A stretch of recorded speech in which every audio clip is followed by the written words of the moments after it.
Ką daryti, jeigu yra diskomfortas arba skausmas lytinių santykių metu ir ar reikėtų dėl to sunerimti? Jeigu yra jaučiamas nuolatinis arba pasikartojantis diskomfortas ar skausmas lytinių santykių metu, taip, tuomet tikrai reikėtų sunerimti ir reikėtų tirtis ir ieškoti priežasties, kas tą sukelia.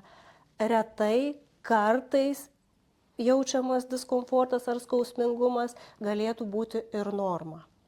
Apibrėžkim tą diskomfortą ir skausmingumą. Kas čia?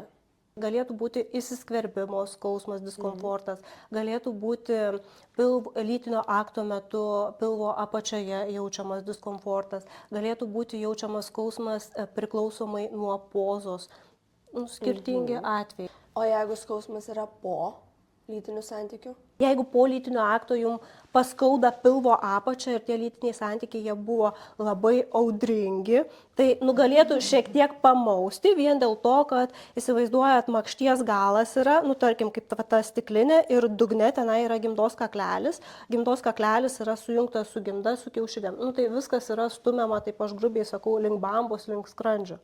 Tai normalu, kai viskas yra tenai pastuminėjama taip labai intensyviai, kad galėtų kažkoks tai maudimas būti jaučiamas, bet galėtų būti ir maudimas jaučiamas, jeigu kažkokia tai yra cista, kažkoks gimdoj, kiaušidėse darinys.